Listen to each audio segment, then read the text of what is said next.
राधे राधे श्याम। हमारे YouTube channel दासानुदास Naval Kishore Das ji को subscribe करें।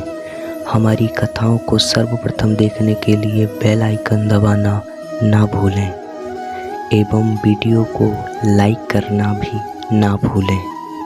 वंदे श्री गुरु श्रीयुतपदकमलं श्री गुरुन् वैष्णवांश्च श्रीरूपं साग्रजातं सहगणा रघुनाथान्वितं तं सजीवं साद्वैतं सावधूतं परिजनसहितं श्रीकृष्ण चैतन्यदेवं श्रीराधा कृष्णपादानु सहगणा ललिता श्रीविशाखान्वितांश्च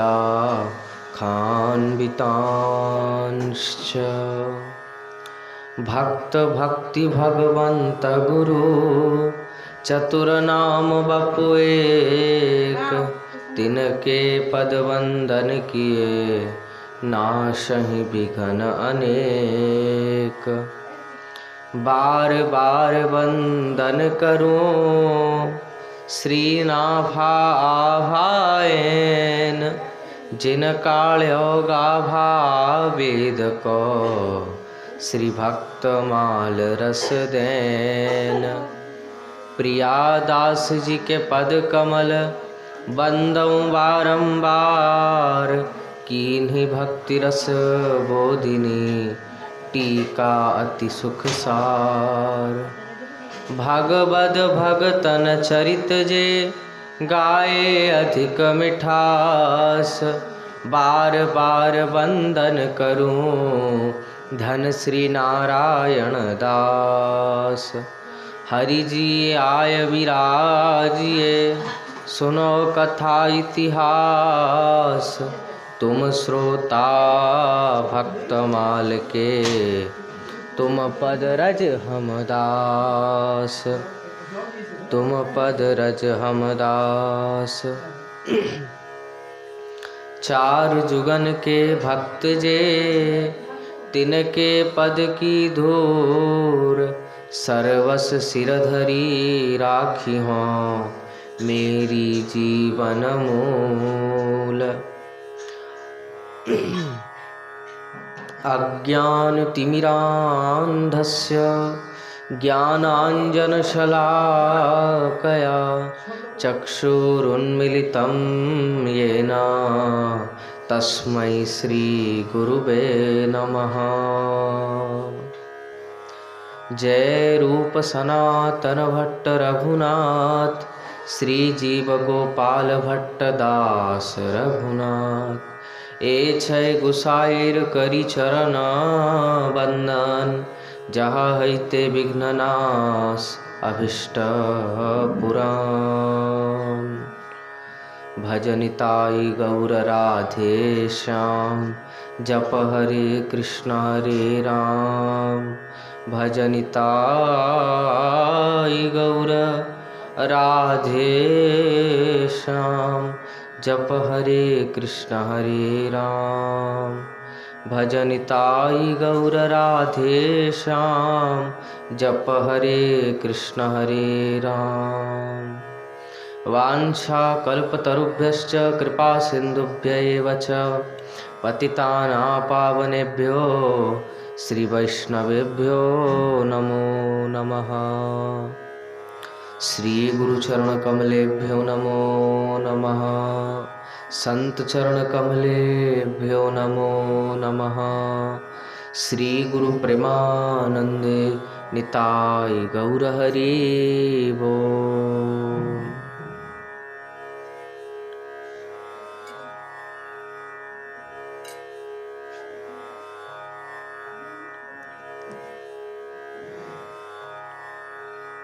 हरे कृष्णा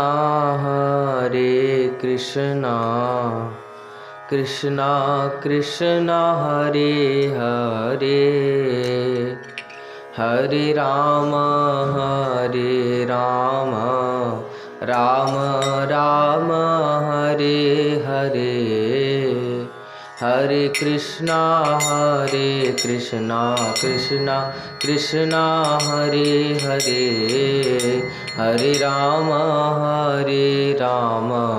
राम राम हरे हरे, हरे कृष्णा कृष्णा कृष्णा हरे हरे, हरे राम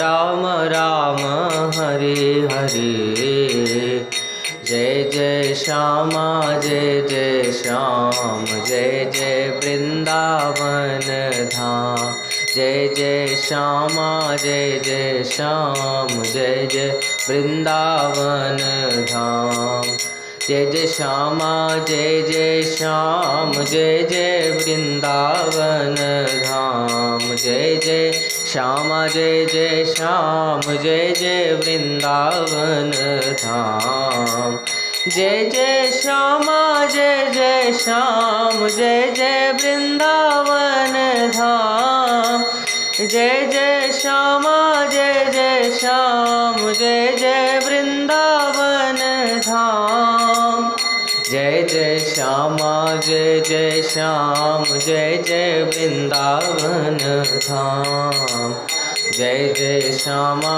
जय श्याम, जय जय वृंदावन धाम, गौरी शंकर सीताराम, जय जय विघ्न हरन हनुमान, गौरी शंकर सीताराम, जय जय विघ्न हरन हनुमान, गौरी शंकर सीताराम, जय जय विघ्न हरन हनुमान,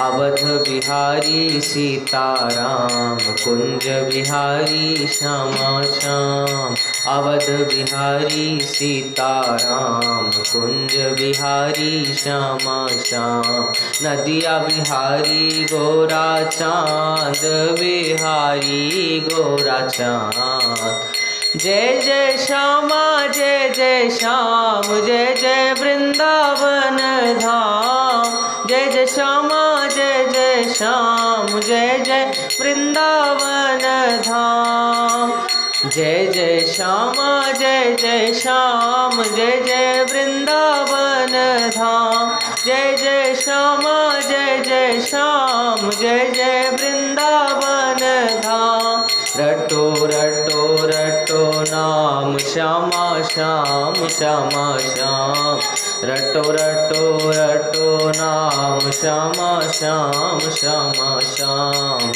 भजो श्यामा श्याम श्यामा श्याम, श्यामा श्याम श्यामा श्याम, जय जय श्यामा जय श्याम, जय जय वृंदावन धाम, जय जय श्यामा जय श्याम, जय जय वृंदावन धाम, जय जय श्यामा जय श्याम, जय जय वृंदावन धाम, जय जय श्यामा जय श्याम, जय जय वृंदावन धाम, जय जय श्यामा जय श्याम, जय जय वृंदावन धाम।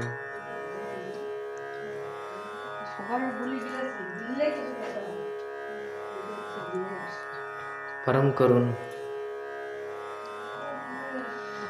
पतित पावन अशरण शरण दीन बंधु नवद्वीप बिहारी श्री निताई गौर हरि सरकार, वृंदावन बिहारी श्री राधा माधव युगल सरकार, श्री दीक्षा गुरुदेव की, श्री शिक्षा गुरुदेव की, गुरुजनों की कृपा के फलस्वरूप 82 दिवसीय श्री भक्तमाल जी की पावन कथा श्रवण करने का हमें आपको सौभाग्य प्राप्त हो रहा है, जिसमें कि आज कथा का 76वां दिवस है। जिसमें श्री नित्यानंद दास बाबा जी के चरित्र को हम आप श्रवण करने जा रहे हैं, जो कि नंदग्राम के हैं। श्री नित्यानंद दास बाबा जी के चरित्र को हम 2 दिवसीय पर्यंत श्रवण करेंगे, 2 दिवस तक। आज भी श्रवण करेंगे नित्यानंद दास बाबा के चरित्र को एवं कल भी, क्योंकि थोड़ा चरित्र बड़ा है। श्री नित्यानंद दास बाबा जी का जन्म आज से लगभग 100-150 बरस, शायद 150 बरस पूर्व होंगे, उड़ीसा में। उड़िया महाभारत के लेखक राजा श्री कृष्ण सिंह जी के वंशज धराकोट के राजा के घर हुआ।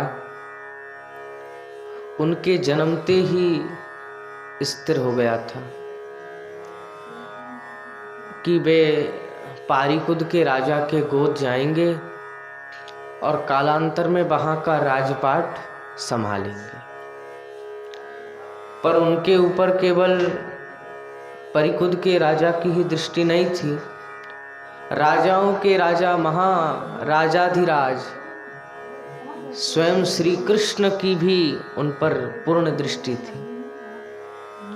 वे उन्हें इस लोक का कोई क्षणभंगुर राज्य नहीं, पर लोक की सैन्य सामग्री और उसका कोई विशेष कार्यभार सौंप करके जन जन के हृदय में उनका एक छत्र राज्य स्थापित करने को उत्सुक थे।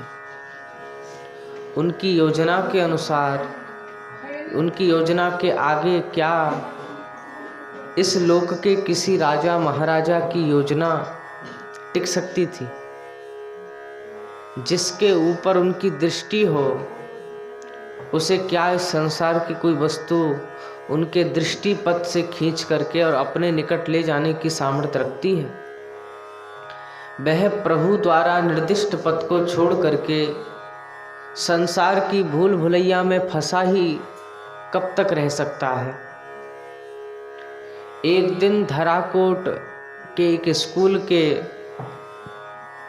10वें दर्जे के अध्यापक किसी पद का अर्थ समझाते हुए कह रहे थे कि पुष्पराज कमल का जन्म कीचड़ से होता है, पर जन्म से ही वह न कीचड़ की ओर देखता है, न अपने चारों ओर किसी वस्तु को। वह संसार से आंख मीच कर रहता है और प्रतीक्षा करता रहता है अपने नेत्रों के एकमात्र विषय सूर्य देव के उदय होने की, उनके उदय होने की, और उनके उदय होते ही वह नेत्र खोलता है और उनके छिप जाने पर फिर बंद हो जाता है, बंद कर लेता है। इसी प्रकार मनुष्य में जो श्रेष्ठ है, वे संसार की ओर से आंख मीच कर रहते हैं और एकमात्र श्री भगवान के दर्शन, चिंतन और उनकी लीला कथाओं के श्रवण कीर्तन में संलग्न रह करके अपने जीवन को सार्थक करते हैं। कथा के सभी विद्यार्थियों ने यह बात सुनी, पर किसी के हृदय को इसने वैसा स्पर्श नहीं किया जैसा उस बालक को किया, माने श्री नित्यानंद दास बाबा को किया। श्री नित्यानंद दास बाबा के रूप में प्रभु को अपने किसी विशेष कार्य का दायित्व सौंपना था। वह उसी क्षण संसार से मुंह मोड़ करके चल पड़ा परमार्थ की ओर, परमार्थ की ओर। वे प्रभु स्वयं उसका पथ प्रदर्शन करने लगे, अपने बाहु पास में भर करके प्रशस्त करने लगे, जिस पर पदार्पण करते भय परमार्थ के पथ पर, जिस पर पदार्पण करते ही प्रभु स्वयं उसके पीछे पीछे रह करके उसका मार्ग प्रशस्त करते हैं और उसे अपने बाहु पास में भर लेने को व्याकुल रहते हैं। वह पहले आलालनाथ गए वहाँ उस शिला के दर्शन किए जो महाप्रभु जी को साष्टांग दंडवत करते समय उनके शरीर के स्पर्श से पिघल गई थी, और जिस पर उनके सर्वांग चिन्ह आज भी देखकर भक्त प्रेमाविष्ट हो जाते हैं। उसके दर्शन करते ही उसे प्रेम मूर्छा आ गई है भैया। और आलालनाथ से जगन्नाथपुरी और फिर जगन्नाथपुरी से नवद्वीप होते हुए वह वृंदावन पहुंचा। उसने महाप्रभु जी के पार्षद श्री गदाधर पंडित जी के परंपरा के श्री मधुसूदन गोस्वामी जी से दीक्षा ली है। दीक्षा लेकर के और फिर उन्होंने श्री गोपाल गुरु की परंपरा के श्री श्यामचरण बाबा जी से वेश लिया है, और कौमार अवस्था के श्री नित्यानंद दास बाबा कोपीन कंथा से सुसज्जित होकर के रज का करुआ हाथ में लेकर के भजन करने के उद्देश्य से ब्रज के गांव की तरफ चल पड़े हैं। वे एक दिन एक गांव में रहते, दूसरे दिन दूसरे गांव में। उन्हें भय था कि कहीं उनके माता पिता उनका पता ठिकाना पाकर के उन्हें घर लौटा ले जाने के लिए न आवे। इसलिए बहुत दिनों तक वे इसी प्रकार ब्रज में भ्रमण करते रहे, और ब्रज में भ्रमण करके बहुत दिनों तक ब्रज में भ्रमण करते रहे। वे मधुकरी मांगकर खा लेते थे और वृक्ष के तले सो लेते थे। जिह्वा पर पूरा नियंत्रण रखते थे। मधुकरी में जो चुपड़ी मिलती उन्हें दूसरे को दे देते थे, और जो रूखी सूखी मिलती कुछ भी उन्हें स्वयं पाते। इसलिए वृक्ष से पीठ टेक कर बैठे बैठे ही सोने की चेष्टा करते। दिनों में उन्होंने निद्रा को इतना वश कर लिया कि केवल 2-3 घंटे सोकर ही काम चला लेते। ऐसा अभ्यास उन्होंने कर लिया नित्यानंद दास बाबा ने। उन्हें बैठे बैठे सोते देख करके कभी कोई कहता, बाबा इस तरह आपकी तो टांगे रह जाएंगी, टांगे सीधी करके सोया करो। तब वे कहते कि मैं टांग पसार कर सोने आया हूं या भजन करने। ऐसी बात बाबा कहते। कभी कभी जाड़े में रात्रि के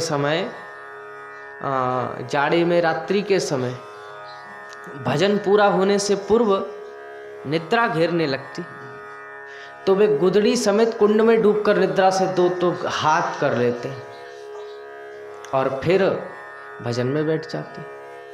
एक बार तो उन्होंने 3 दिन और 3 रात अकेले अखंड कीर्तन करने का संकल्प लिया, अकेले।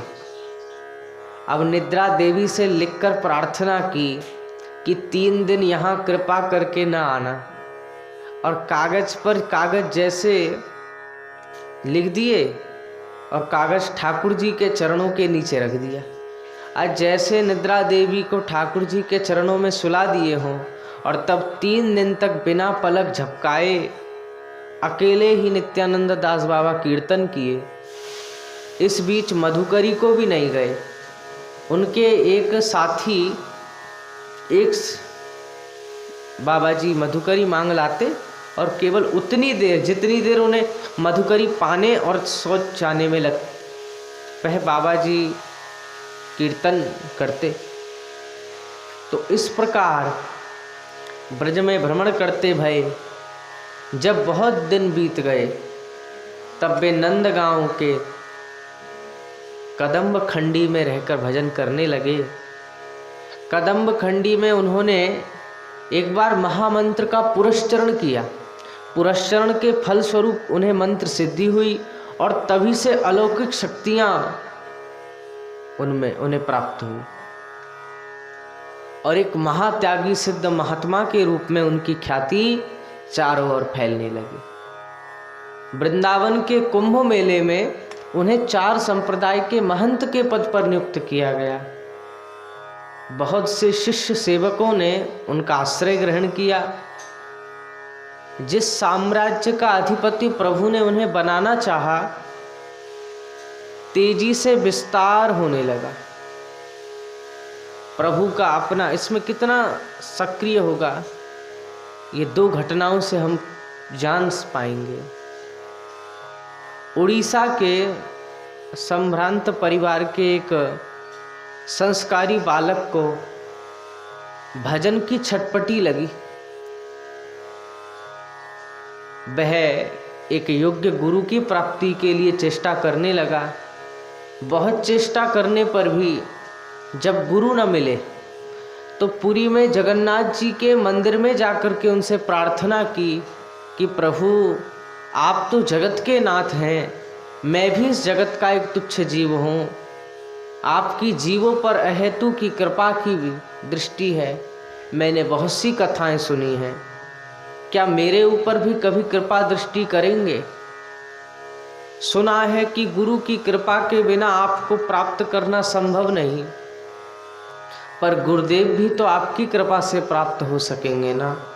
दया करो नाथ, दया करो कह करके, जिससे गुरुदेव को प्राप्त करके शीघ्र उस पथ का पथिक बन सकूं, जिस पर चलकर ही आपके चरण कमलों की त्रितापहारी सुशीतल छाया तक पहुंच सकता हूं। वह जगन्नाथ जी से प्रार्थना कर रहा था और उसका वक्ष स्थल प्रेमाश्रुओं से सिक्त हो रहा था। उस समय उसके सामने से बलभद्र और सुभद्रा जी अदृश्य हो गई हैं और वेदी पर दिखने लगा केवल जगन्नाथ जी का गोलाकार विशाल मुखारबिंद, जिसके दोनों नेत्रों से आंसुओं की 2 मोटी धाराएं बह रही हैं। अब वो आबाद बालक ने समझा कि उसके किसी अपराध के कारण जगन्नाथ जी दुखी हैं, इसलिए रो रहे हैं।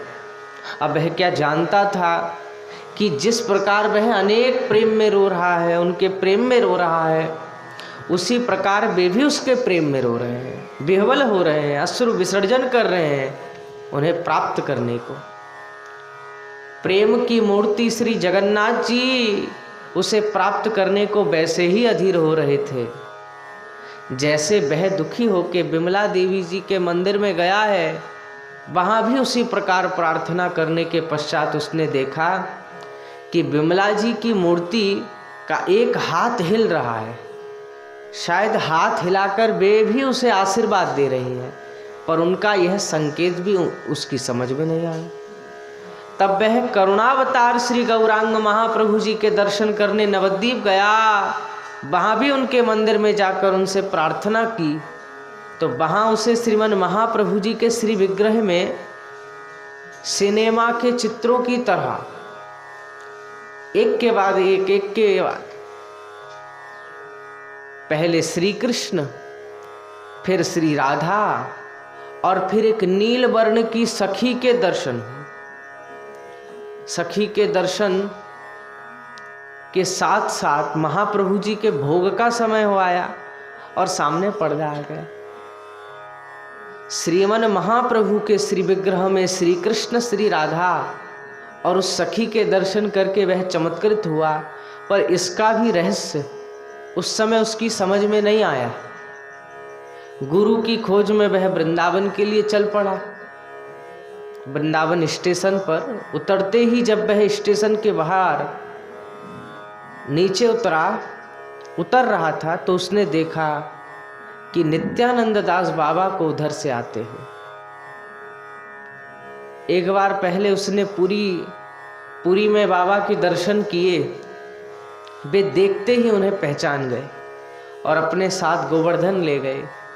उनके कुछ ही दिनों के सत्संग से उसे बोध होने लगा कि जैसे उसके गुरु वे ही हैं।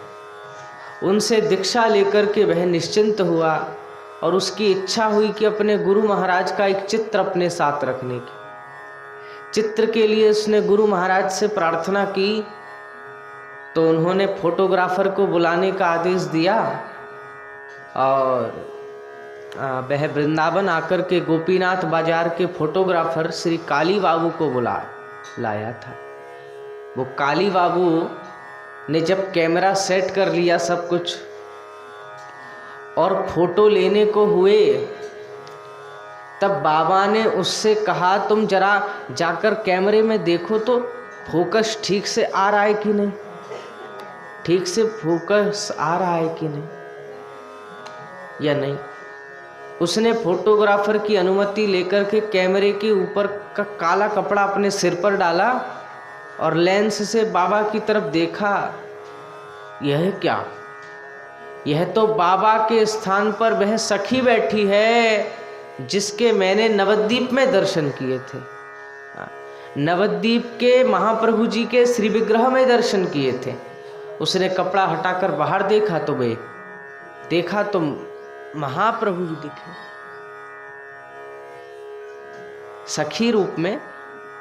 फिर उनके दर्शन करने के लिए जब उसने कैमरे में से फिर झांका तो भी बाबा ही दिखे अब उसे समझते देर न लगी कि स्वरूप से उसके गुरुदेव राधा रानी की सखी हैं और नवद्वीप में श्रीमन महाप्रभु ने अपने स्वरूप में श्री कृष्ण, श्री राधा और गुरु रूपा सखी के दर्शन देकर के उन्हें बताया है कि राधा और कृष्ण उनसे अभिन्न है और उनकी गुरु रूपा सखी भी राधा रानी का ही अभिन्न प्रकाश है। उसे यह भी समझते देर न लगी कि उन्होंने ही उसे वृंदावन जाने की प्रेरणा देकर के और गुरुदेव को स्टेशन पहुंचने की प्रेरणा देकर के उसकी गुरु प्राप्ति का मार्ग प्रशस्त किया है। इसी प्रकार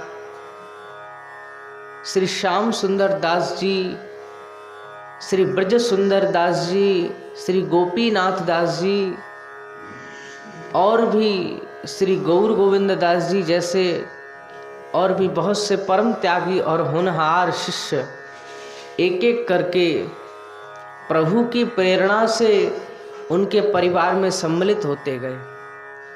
बहुत से गृहस्थ भक्तों ने भी बाबा का आश्रय ग्रहण किया, नित्यानंद दास बाबा का, जिनमें मथुरा के श्री गिरिराज शरण जी का नाम विशेष रूप से उल्लेखनीय है। बाबा अपने को बहुत छिपा कर रखते थे, पर स्वयं प्रभु जिसका प्रचार करना चाहे उसे कौन छिपा सकता है। जिसका देश विदेश में प्रचार करते फिरे वह कब तक छिपा रह सकता है। बाबा को कोई नहीं जानता था। वहां भी प्रभु की प्रेरणा से उनकी कीर्ति फैलने में देर नहीं लगी। वहां एक ब्राह्मण राधा श्याम सुंदर के श्री विग्रह की सेवा किया करता था। उसने एक रात उन्होंने स्वप्न में कहा, हमें नंदग्राम में नित्यानंद दास बाबा के निकट पहुंचा दो, हम सब उनकी सेवा ग्रहण करेंगे। अब उनका आदेश प्राप्त करके ब्राह्मण उन्हें साथ लेकर के और नंदग्राम की ओर चल पड़ा। वहां पहुंच करके पूछते पूछते नित्यानंद दास बाबा के पास पहुंचा। उनसे अपने स्वप्न की बात कही। बात कह करके राधा श्याम सुंदर को उन्होंने सौंप दिया। उन्हें बाबा विग्रह सेवा को भक्ति का प्रधान अंग मानते हुए भी उसे इतना महत्व नहीं देते थे जितना तन को। ऐसा उनके चरित्र में लिखा है, नित्यानंद दास बाबा के चरित्र में ये लिखा है और वो भी स्पष्ट रूप में लिखा है कि बाबा कहते थे, आदेश भी देते थे, आदि कहते भी थे। बाबा श्री विग्रह सेवा को भक्ति का प्रधान अंग मानते हुए भी उसे इतना महत्व नहीं देते थे जितना नाम कीर्तन को देते थे। वे कभी कभी विनोद में कहा करते थे, विग्रह क्या है? गलग्रह है, गलग्रह। और हरिनाम प्रेस से भी लिखा आता है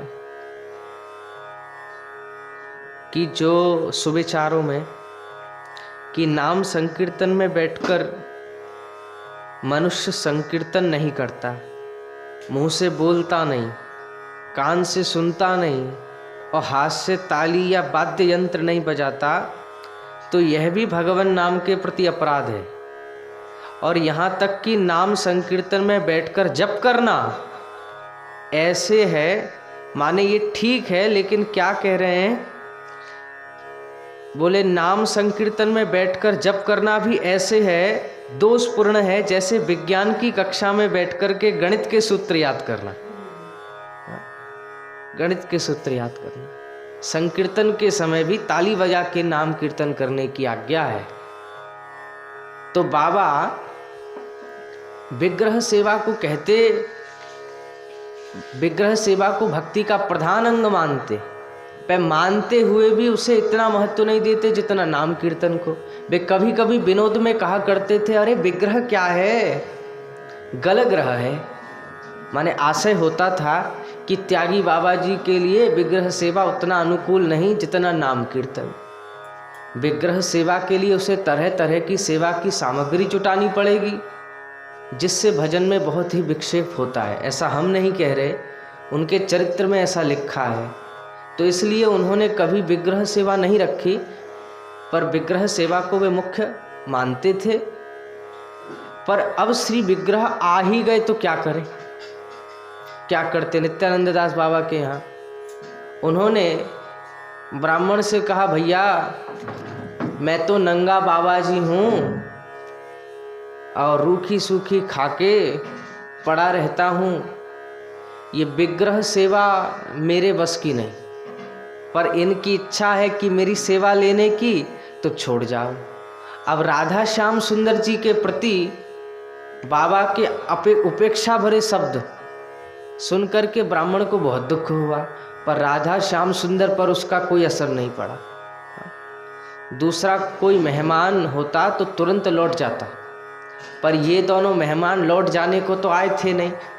ये मेहमान माने राधा श्याम सुंदर। राधा श्याम सुंदर बोले, अब श्री विग्रह आ ही गए हैं तो अब छोड़ जाओ। अब कोई और मेहमान होता तो चला जाए, अब राधा श्याम सुंदर कैसे जाए। पर ये दोनों मेहमान लौट जाने को तो आए थे नहीं, वे तो सेवा ग्रहण करने आए थे। राधा श्याम सुंदर बिन बुलाए आए थे। अब ये क्या जानते नहीं थे कि बिना बुलाए मेहमान का आदर नहीं होता, और खरी खोटी भी कभी कभी सुननी पड़ती है उसे। जानते थे भैया, पर जानकर भी आए थे खरी खोटी सुनने। प्रभु खरी खोटी सुनने आए थे नित्यानंद दास बाबा की। ऐसे अनोखे मेहमान थे राधा श्याम सुंदर, जिन्हें वेद स्तुति भी इतनी अच्छी नहीं लगती जितनी अपने प्रिय संभ्रम संकोच रहित भक्तों की खरी खोटी अच्छी लगती है। तो उनकी सेवा पूजा भी उतनी अच्छी नहीं लगती जितनी उनकी प्रीति भरी उपेक्षा अच्छी लगती है प्रभु को। बाबा ने नंदग्राम में मुखशोधन कुंड के पास कुंज कुटी में राधा श्याम सुंदर जी के रहने की व्यवस्था कर दी। यह स्थान ही अब बाबा का छोटा सा आश्रम बन गया। शिष्य सेवक राधा श्याम सुंदर की सेवा में नियुक्त कर दिए गए, क्योंकि बाबा तो नाम जप करते थे।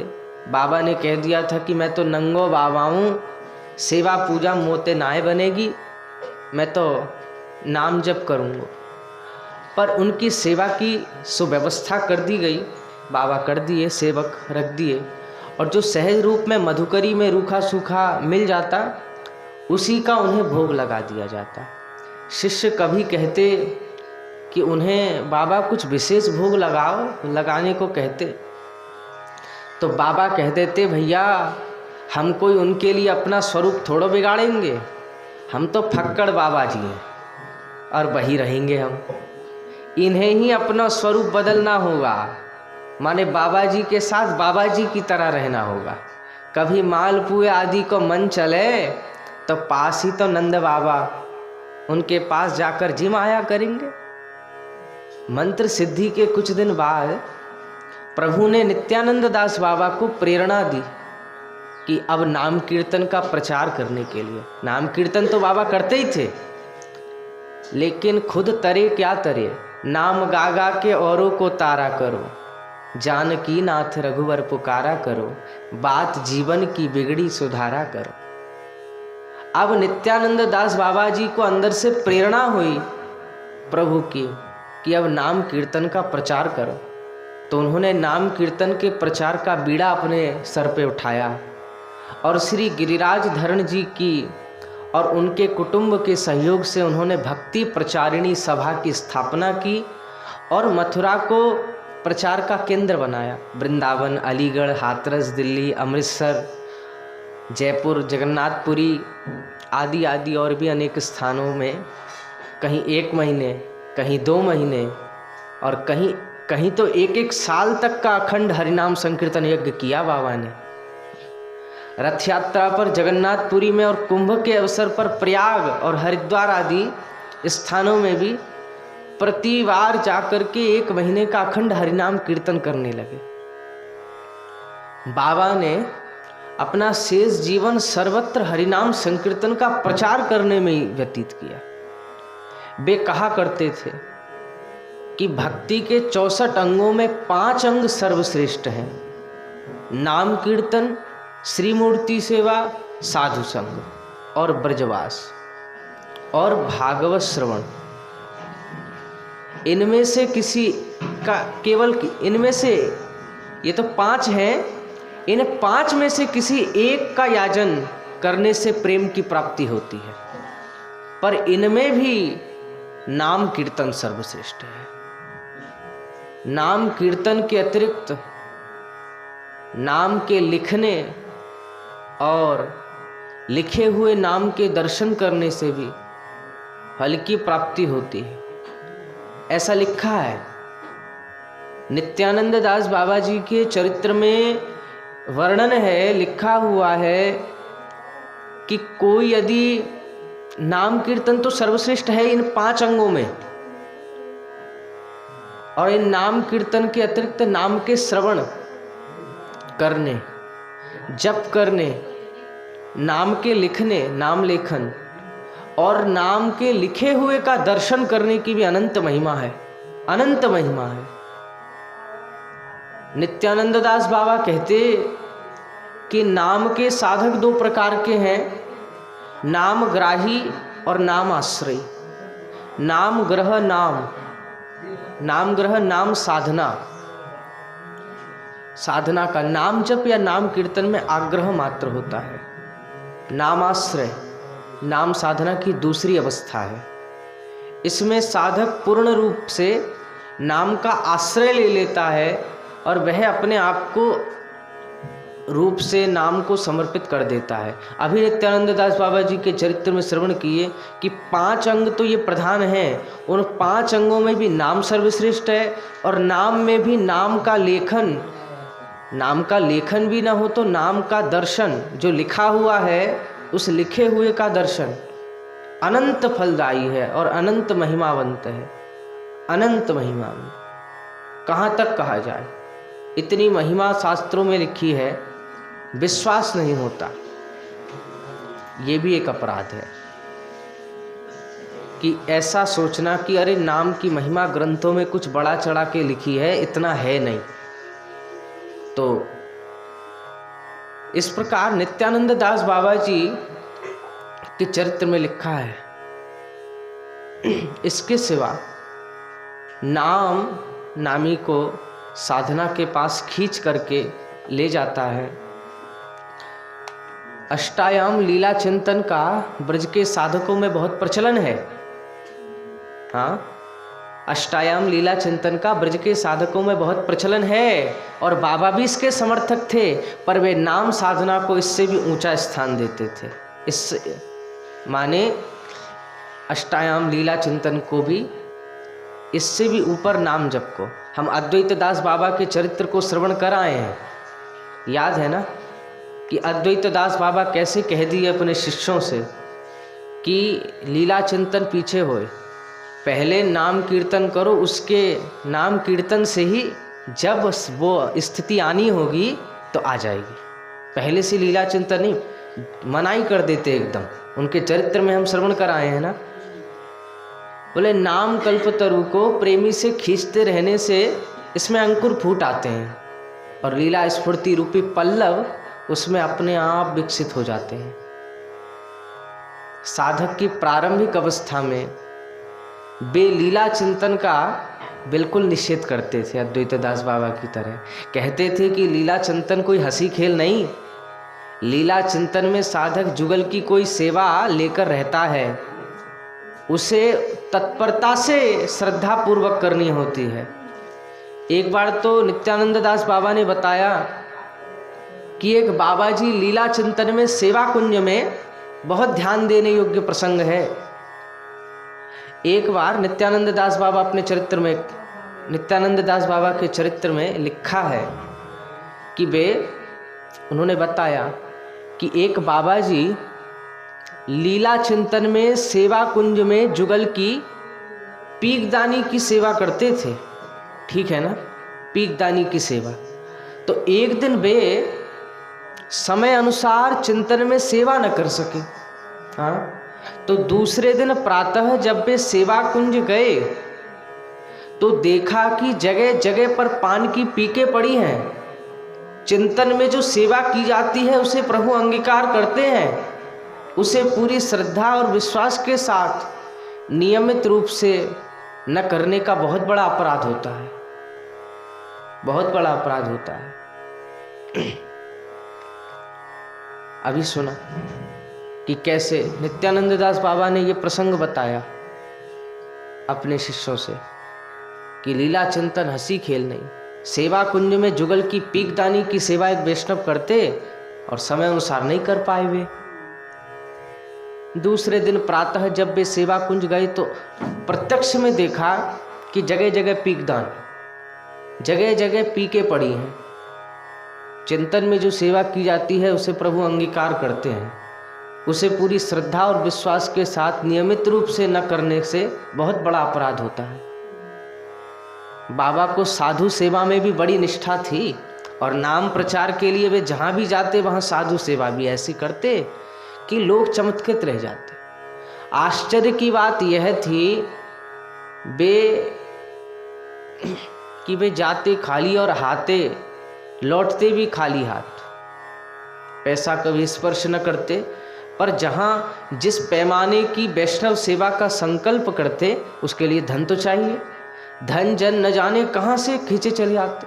और कभी कभी तो वे किसी व्यापारी से कहते मुझे नाम यज्ञ करना है और यज्ञ के पश्चात जितने भी साधु आ जाएं सबकी सेवा करनी है, तुम साधु सेवा के लिए सामग्री दे दो, जो भेंट आएगी उससे तुम्हारा सब पैसा चुका दो, और यदि उससे ना चुकाओ तो किसी और अवसर पर ब्याज सहित चुका दूंगा। तो इस बीच यदि मर गया तो तुम्हारा कर्ज चुकाने के लिए फिर से जन्म लूंगा, लेकिन साधु वैष्णवों के लिए मुझे कर्ज दो। व्यापारी तो जानते थे कि बाबा की किसी काम में पैसे की कमी तो कभी कमी नहीं, साक्षात लक्ष्मी उनकी सेवा के लिए प्रस्तुत रहती हैं। इसलिए वे बिना सोचे विचारे उन्हें जितना भी सामग्री की आवश्यकता होती दे देते। एक बार उन्होंने वृंदावन के कुंभ के अवसर पर नाम यज्ञ किया। अब सेठ हरगूलाल जी ने आकर के कहा, बाबा मेरे लिए कुछ सेवा हो तो आज्ञा करें। बोले करोगे? बाबा ने ऊंचे स्वर में पूछा, करोगे? बोले क्यों नहीं बाबा, आप आज्ञा करें। बोले 100 टीन घी भेज देना और 100 टीन घी भेज देना। उन्होंने कहा कि बाबा 100 टीन घी का क्या करेंगे आप? बोले तुम देखोगे क्या करूँगा। अब सेठ जी की समझ में 100 टीन घी की बात फिर भी नहीं आई समझ में। उन्होंने 10 टीन घी भेज दिया, पर बाबा का इतने घी से क्या होना था। उसी दिन रात में कानपुर के एक सेठ को राधा कृष्ण ने स्वप्न दिया स्वप्नादेश किया कि वृंदावन के कुंभ मेले में महंत नित्यानंद दास बाबा नाम यज्ञ कर रहे हैं, उन्हें 100 टीन घी और उसी परिमाण में आटा, चीनी, मैदा, सूजी आदि सब पहुंचा दो। दूसरे दिन टूकों में सामान लद करके चला गया और सेठ जी भी साथ आए और बाबा का डेरा पूछते पूछते उनके पास आकर बोले, बाबा आप ही हैं महंत नित्यानंद दास बाबा। मुझे राधा कृष्ण ने स्वप्न में आपके भंडारे के लिए यह सब सामान पहुंचाने की आज्ञा दी है, कृपा करके इसे स्वीकार करें। नित्यानंद दास बाबा कहे, अरे मैं महंत कुछ नहीं, भंडारी की बात भी मैं नहीं जानता। महंत और महंती तो बे हैं बे, महंत जी भी ये हैं और महंती जी भी यही हैं। माने ठाकुर जी श्यामा श्याम के बात करते। तो जिन्होंने तुम्हें भेजा है वे ही भंडारा करेंगे, मैं देखूंगा, सामान छोड़ जाओ। नित्यानंद दास बाबा ऐसे कह दिए। और नाम यज्ञ के शेष दिन बाबा ने कुंभ आए हुए सभी संप्रदाय के साधुओं का जैसा भंडारा किया, बोले वैसा पहले कभी वृंदावन के कुंभ में नहीं हुआ था। उस आयोजन की विशालता का अनुमान इस बात से लगाया जा सकता है कि उसमें 200 हलवाई काम पर लगे थे और ऐसे ही 1 साल भर की कीर्तन और विशाल उत्सव का आयोजन बाबा ने हाथरस में किया था। हाथरस के उत्सव की विशेषता यह थी कि उसमें बड़े महाप्रभु जी के मंदिर के श्री विग्रह और श्री गौरांग दास बाबा जी महाराज भी पधारे थे। महाप्रभु जी को हाथरस ले जाते समय एक विचित्र लीला घटी। पहले तो जब बाबा से हाथरस के भक्तों ने बड़े महाप्रभु जी को हाथरस ले चलने को कहा तो उन्होंने उत्तर दिया, यह कैसे हो सकता है, सेवा के विग्रह को एक स्थान से उठा करके दूसरे स्थान ले जाना ठीक नहीं, किसी आपत्ति के समय ही ऐसा किया जा सकता है। हाथरस तक महाप्रभु को ले जाने में कितना कष्ट होगा, कितना कष्ट होगा, उन्हें तुम नहीं जानते। यदि तुम लोग महाप्रभु को ले जाओगे तो मैं नहीं जाऊंगा, गौरांग दास बाबा कह दिए। पर हाथरस के भक्तों का प्रेम और आग्रह देख करके महाप्रभु जी भक्तजनों के प्यारे महाप्रभु स्वयं मचल पड़े। उन्होंने साक्षात होकर के या स्वप्न में नित्यानंद दास बाबा से कहा, मैं हाथरस जाऊंगा। तब बाबा ने एकाएक उल्टा हाथ पकड़ लिया, महाप्रभु हाथरस जाएंगे तभी मैं जाऊंगा। महाप्रभु जी के सेवाए श्री कृष्ण चैतन्य गोस्वामी जी बड़े धर्म संकट में पड़े। अब महाप्रभु जी को इतनी दूर ले जाने की अनुमति भी नहीं दे सकते और एक महापुरुष के आग्रह को टाल भी नहीं सकते। अब उन्होंने हाथरस वालों से कहा, भैया क्या जानूं, मैं क्या जानूं, तुम जानो और तुम्हारे महाप्रभु जानो। अब महाप्रभु के सामने चिट्ठी लिख करके देख लो, यदि वे राजी होंगे तो ले जाओ। और उनके सामने 2 चिट्ठी डाली गई, एक में लिखा था मैं हाथरस जाऊंगा, दूसरी में लिखा था मैं हाथरस नहीं जाऊंगा। एक छोटे बालक से चिट्ठी उठवाई गई। पहली चिट्ठी निकल आई, भक्तों ने हर्ष ध्वनि के साथ महाप्रभु जी की जय जयकार करी, कहिए महाप्रभु जी की जय हो। और बड़े यत्न से जब चिट्ठी खोली तो लिखा था मैं हाथरस जाऊंगा, और बड़े यत्न से फिर महाप्रभु जी को हाथरस ले गए। बहुत बड़े महाप्रभु जी, विशाल, और वहाँ उत्सव में नित्य कीर्तन और कथा होती। कथा पहले नित्यानंद दास बाबा कहते, पीछे गौरांग दास बाबा कहते। नित्यानंद दास बाबा साधन की बात अधिक कहते और श्री गौरांग दास बाबा जी रस की, और दोनों कथाओं की विवेचना करते हुए नित्यानंद दास बाबा कहते, मेरी कथा तुम्हारे हृदय के मल को धोती है और श्री गौरांग दास बाबा जी उसे रंग करके आकर्षक और प्रभु के लिए लोभनीय बनाती है। गौरांग दास बाबा की कथा, तभी तो उन्हें रसिकाचार्य श्रीपाद गौरांग दास बाबा जी कहा जाता है। तो रसिकाचार्य श्रीपाद गौरांग दास बाबा जी के सानिध्य में उस उत्सव में जो रस की वर्षा भई है उसका वर्णन करते हुए आज भी हाथरस के भक्त रोमांचित हो जाते हैं, उनका कंठ भराता है। और नेत्र सजल हो जाते हैं। उत्सव में जो अखंड दीप जलाया जाता है, अखंड दीप जलाया गया और वह आज भी वैसे ही जल रहा है। बाबा ने आज्ञा करी थी कि यह अखंड दीप निरंतर जलता रहे। अग्निदेव स्वयं अन्य देवगण सहित अलक्षित रूप से कीर्तन चलाते रहेंगे। तुम लोग नित्य 2 घंटे उसमें सहयोग दे दिया करना, 2 घंटे केवल। हाथरस के भक्त बाबा की आज्ञा का प्रेम से पालन करते आ रहे हैं और हाथरस के पश्चात बाबा ने अलीगढ़ में भी वैसे ही साल भर के कीर्तन का आयोजन किया, जिसमें सहस्रों नर नारियों ने भाग लिया। दिन में स्त्रियां भाग लेती, रात्रि में पुरुष। और कीर्तन की समाप्ति पर 108 ब्राह्मणों द्वारा विष्णु यज्ञ और एक बड़े उत्सव की व्यवस्था की गई। उस समय अलीगढ़ में उस समय दफा 144 लगी थी, पर कलेक्टर को कुछ अनुभव हुआ जिसके कारण उन्हें दफा 144 में भी उत्सव की इजाज़त देनी पड़ी। मुसलमानों ने भी उत्सव में सहयोग किया। यज्ञ में घी की कमी पड़ गई तो बाबा ने माताओं से 1-1 तोला घी घर से लाने को कहा और इतना घी एकत्र हो गया कि उसे शेष करना मुश्किल हो गया।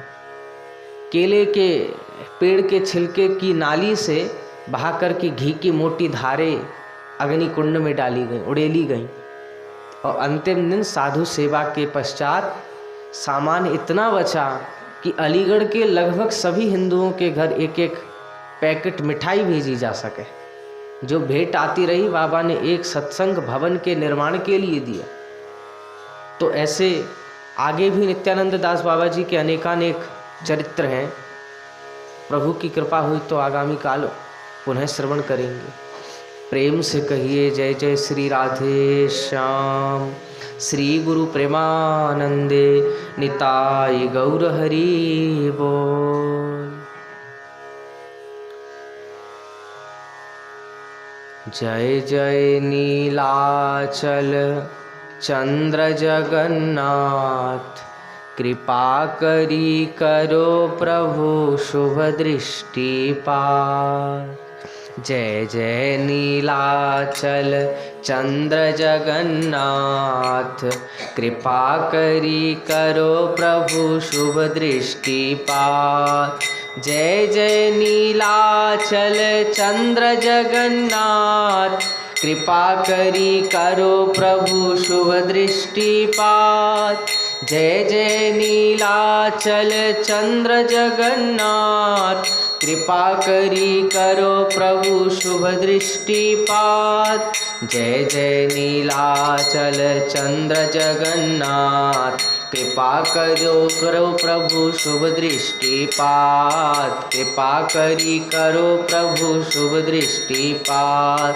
जय जय नीलाचल चंद्र जगन्नाथ, कृपा करी करो प्रभु शुभ दृष्टिपात। कृपा करी करो प्रभु शुभ दृष्टिपात। कृपा करी करो प्रभु शुभ दृष्टिपात। प्रिय भक्तों, अगर यह वीडियो आपको पसंद आए तो इसको लाइक कीजिए और अधिक से अधिक शेयर कीजिए। हमारे YouTube चैनल दासानुदास नवल किशोर दास जी को सब्सक्राइब करें। हमारी कथाओं को सर्वप्रथम देखने के लिए बेल आइकन दबाना ना भूलें।